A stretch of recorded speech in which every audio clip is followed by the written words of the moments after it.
Emma Lebaille, Mes Essentiels avec... Thomas Duranto. Bonjour Thomas, Bonjour Emma. ravi de te retrouver. On s'était donné rendez-vous dans un an, nous y voilà. Euh, je voulais savoir du coup comment s'est passée cette seconde année de crise sanitaire, de pandémie, du point de vue de ton travail, de ton processus de création. Qu'est-ce que ça a fait émerger ou pas? Est-ce que tu peux nous en dire un petit peu plus? Oui, alors c'est un petit peu partagé sur cette dernière année.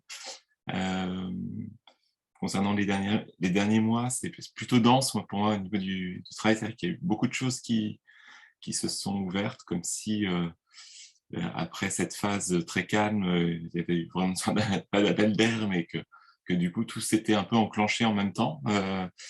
Ce qui alors est en même temps agréable parce qu'il y a cette, ce sentiment qu'il y a des choses à faire, à partager dans des directions très différentes et qui en même temps crée encore une autre énergie après avoir eu ce temps où pour ma part, c'est vrai qu'au niveau créatif, ça avait été un petit peu suspendu et là, de devoir se retrouver un peu à gérer des projets très différents, très variés, qu'il faut faire avancer avec des échéances assez proches et des interventions voilà, dans des établissements scolaires ou autres, sur des projets plus sur le long terme. Donc ça fait beaucoup, beaucoup de choses à, à, à vivre et à habiter en même temps. Donc c'est assez étonnant parce que effectivement, c'est cette diversité-là, cette un peu de profusion. Et puis, en même temps, de sentir que dans le fond, eh bien, sur peut-être des projets plus personnels, plus de fond, qui restent des difficultés à rentrer vraiment encore dans un travail de création plus profond. C'est-à-dire qu'il y a en même temps beaucoup de projets qui se mêlent, mais qui sont aussi voilà, des choses qui avaient été déjà lancées, qui aboutissent à ce moment-là parce que ça avait pris du retard avec le confinement ou des choses comme ça. Mais c'est vrai que de sentir, par exemple, sur des choses comme l'écriture poétique, pour moi, ça reste encore compliqué à rentrer dans cette énergie-là parce que c'est pas la même démarche pour moi et que voilà, je sens que ça reste encore quelque chose qui est difficile d'avoir à rejoindre cette dimension peut-être plus profonde en moi. Donc, Est-ce que tu avais laissé de côté pendant... Enfin, qui avait été c'est quelque compliqué. chose ouais, Ouais, que tu avais laissé de côté et qui du coup a du mal ouais, à ressurgir. à réémerger. Et je sens bien qu'il y a voilà, plusieurs niveaux un peu de création, c'est-à-dire de niveau de profondeur peut-être, et que voilà, la mise en place de projets, de rencontres, c'est-à-dire de partager, ça c'est quelque chose qui se fait, qui est facile, mais effectivement de rentrer dans, c'est-à-dire d'avoir à se poser la question finalement dans le fond de ce que j'ai envie maintenant d'avoir à créer, ce qui n'est pas forcément en lien avec un projet en tant que tel, mais dans cette liberté créatrice un peu de fond, c'est-à-dire vraiment d'être face à un tableau blanc et peint ou d'être face à la feuille blanche et d'avoir à écrire et particulièrement l'écriture poétique, ça reste encore quelque chose qui est pour moi là, difficile à habiter. Est-ce que tu avais déjà vécu une période comme celle-là, en dehors voilà, de cette période particulière de pandémie, de succession, des confinements, des Oui, ralentissements? oui, alors c'est quelque chose que j'avais pu vivre, par exemple, dans des cas on pourrait dire d'émotions assez fortes. Enfin, euh, j'ai mon épouse est décédée des suites d'une récidive de cancer du sein et j'avais retrouvé un peu cette même difficulté à avoir à reconnecter. C'est comme si c'était une difficulté à remettre du sens finalement aussi c'est-à-dire à se connecter donc à quelque chose de profond, quoi. Et donc le besoin alors de passer la création, elle est là, mais elle prend elle prend des formes différentes, comme si j'avais à me dire oui, je peux créer dans un cadre donné, voilà, par exemple au niveau du dessin, d'être sur quelque chose qui tend plus vers l'illustratif, parce que c'est quelque chose dans lequel j'arrive à mettre de la création, mais que voilà, quand je rentre dans une liberté qui est plus forte, et vraiment d'arriver à essayer de toucher dans le fond de ce que j'ai envie d'avoir à transmettre, et bien là, je sens que c'est encore quelque chose qui est compliqué. Et justement, tu parles de liberté, mais c'est à ça que moi que je pense en t'écoutant, c'est moins de liberté et tout d'un coup, peut-être trop de liberté d'un coup. Enfin, il y a l'idée du vide et du plein, et que ce que tu décrivais sur les projets qui ont été mis en attente et qui tout d'un coup se télescopent les uns les autres parce que les calendriers, les agendas se mélangent, ça bouleverse, on va dire, le flux, l'énergie et la priorisation. Enfin, là où tu réussis, toi, à mettre ton énergie, ça, enfin, c'est ce que ça me, c'est ce que ça me, c'est ce que je ressens quand j'écoute ce que tu racontes, quoi. Ouais. Est-ce qu'il y a, du coup, dans le travail que tu as produit cette année, je t'avais proposé de choisir quelque chose qui puisse illustrer, incarner cet état que tu décris. Est-ce que tu as fait ton choix? Oui, alors en fait, quand tu m'as proposé d'avoir à sélectionner quelque chose dans mon travail durant cette année qui semblait plus représentatif, voilà, j'ai pensé à plein de choses que j'avais fait cette année, et je me suis dit c'était pas assez juste, et du coup je me suis réservé un temps avant cet échange pour avoir d'une certaine manière laisser quelque chose de plus libre s'exprimer sur ce que je pouvais être, de ce qui pouvait être mon ressenti, en fait.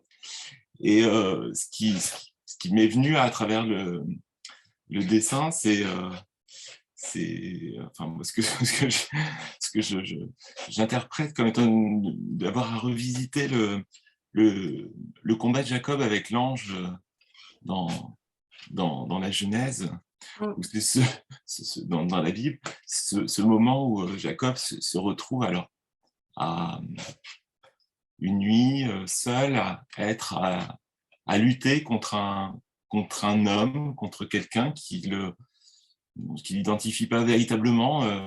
D'ailleurs, dans le texte biblique, c'est pas vraiment marqué un ange, c'est marqué juste un homme. Et je crois que la traduction précise de l'hébreu, c'est même époux. Donc c'est comme si c'était une sorte un combat contre lui-même, en fait. Et d'où voilà, c'est très compliqué. Et il en ressort avec une hanche cassée, il en ressort boiteux. Et je trouvais qu'il y avait quelque chose dans ça. Alors, je ne sais pas, je crois, je sens en tout cas moi, dans la démarche que j'ai face à la création, il y a quelque chose de boiteux chez moi. Alors, je pense que dans tout travail artistique, il y a quelque chose de l'ordre alors je dirais pas du boiteux, c'est fort, Non, mais en tout cas d'une fragilité ouais. qui est en recherche de quelque chose. Et c'est vrai que la création, comme je le disais, à travers cette difficulté, cette année aussi d'avoir à toucher à quelque chose de plus profond, pour moi, il y avait quelque chose de l'ordre de cette lutte dans la recherche et même dans l'acte même d'avoir à créer. Et une lutte non pas d'une violence, mais de quelque chose où d'avoir à lutter avec soi-même pour effectivement ben, chercher, quoi, être en recherche. Alors là, sur cette année, la recherche est difficile parce que, eh bien, avec des aboutissements, en tout cas pour ce qui est de l'ordre du plus profond, j'ai parfois du mal à sentir que j'arrive à rejoindre ce que j'aimerais rejoindre. Mais c'est aussi à travers cette lutte, ben voilà, l'espoir qui est fort aussi dans ce passage, c'est qu'il y a ce moment de l'aurore, quoi, du moment de la fin de la lutte de Jacob, où il y met une énergie, et j'aime bien ce côté physique dans cette lutte. C'est-à-dire qu'on est sur une dimension dans la Bible qui est de l'ordre du spirituel, donc une démarche qui pourrait être de l'ordre de l'esprit, et en fait c'est une lutte concrète, quoi. Il y perd sa main, sa hanche, enfin c'est quelque chose de très physique. Et je crois que voilà, dans la création, il y a quelque chose qui est de l'ordre de ce qu'on engage aussi physiquement, Ouais. c'est-à-dire de tout son être dans ça, avec cette difficulté-là, quoi. Cette fragilité. Et c'est vrai que voilà, c'était pour moi cette image qui m'est venue de ce qui est en même temps une lutte et en même temps une danse, hein, d'une certaine manière. C'est-à-dire qu'il y a quelque chose dans la... Ouais, ce que j'allais dire, parce que là, pour moi, enfin, dans ce que je reçois, il y a le mouvement et effectivement la potentielle chorégraphie. Enfin, voilà, c'est pas du tout figé.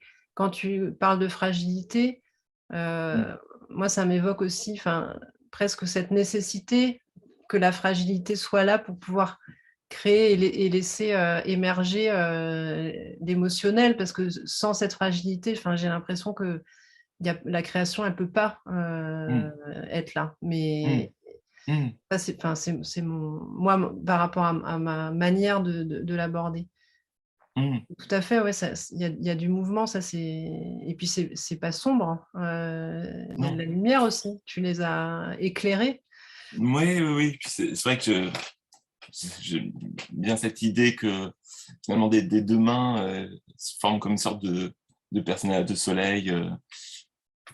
Les doigts deviennent un peu cette sorte de rayon, quoi. C'est cette aurore où à un moment donné, peut-être que voilà, il y a cette sortie de la nuit aussi, hein. Alors, qui voilà, on est dans des périodes de conflit. L'Europe, au-delà de la phase de Covid qu'on a traversée, donc c'est cette question et cette image de la lutte, elle peut-être qu'elle ressort aussi de ça et de cette ambiance, de ce qu'on peut entendre, et d'avoir voilà, se dire qu'il y a un côté fou d'être encore, de savoir que si près de nous, d'être encore dans cette... alors des gens qui se retrouvent sous les bombes et dans cette guerre folle, et d'avoir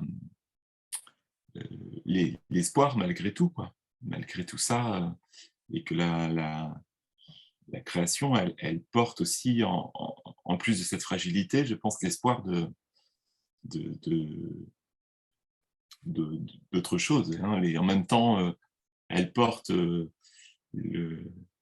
va dire le côté boiteux, et en même temps la cale. J'avais écrit, étant très jeune, un petit texte poétique qui était les artistes sont les cales d'un monde unijambiste, mais je crois qu'il y a un peu de ça aussi, certainement dans cet espoir-là, quoi. Ça va tout à fait dans la continuité de ce que je voulais te demander pour conclure sur quelle place Thomas Duranteau, artiste, trouve à occuper dans ce monde. Ça a fait écho à ce que tu es en train d'évoquer, les cales d'un monde unijambiste. C'était un poème que tu avais écrit, c'est ça? Ouais, Aujourd'hui, tu l'as toujours en tête ou... oui, c'est partie de petites formulations, de petits textes que j'avais écrits. Et je trouve que là, ça m'est revenu par rapport à cette image du Jacob boiteux après sa lutte. Et effectivement, je pense que ben, voilà, ce monde porte ce côté boiteux. C'est vrai on le retrouve encore à travers le conflit. On a peut-être certainement cette naïveté de se dire ce sont des choses qui sont derrière nous et que finalement on ne retomberait pas dans ça et que bon, on voit que le côté boiteux du monde fait qu'on y retombe très, très facilement et très rapidement.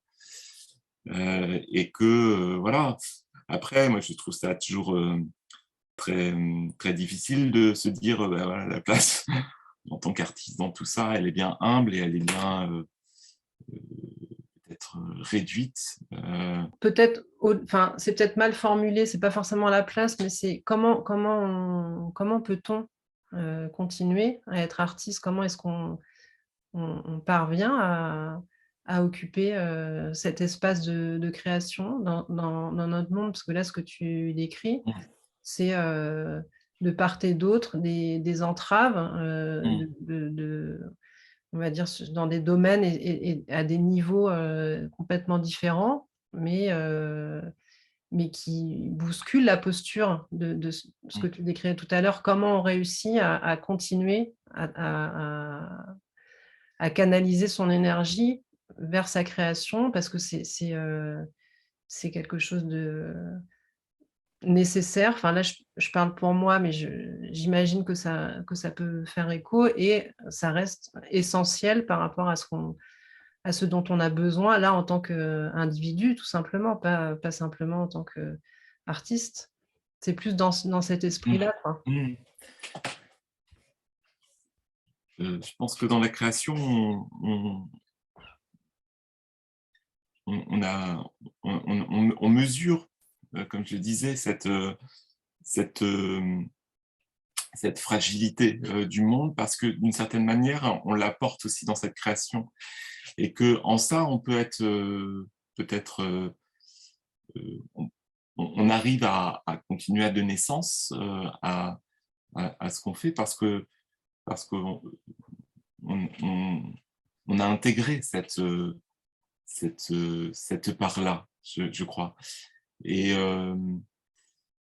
même c'est quelque chose qui est présent aussi dans des formes de transmission. Enfin, c'est vrai que je me suis retrouvé à intervenir beaucoup auprès de scolaires et, et je crois que ben voilà, dans notre monde qui est certes boiteux, mais aussi qui est souvent chargé de certitudes, c'est vrai que notre capacité peut-être à accepter nos propres fragilités est, est quelque chose qui peut être intéressant, quoi, d'accepter nos doutes, d'accepter notre côté boiteux. Eh bien, c'est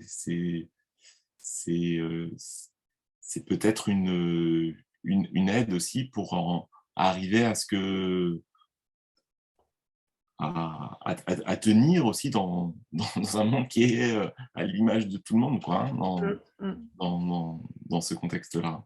Donc, je crois que ces interventions-là, en tout cas, c'est ce qui me porte aussi à avoir à les continuer, à les poursuivre,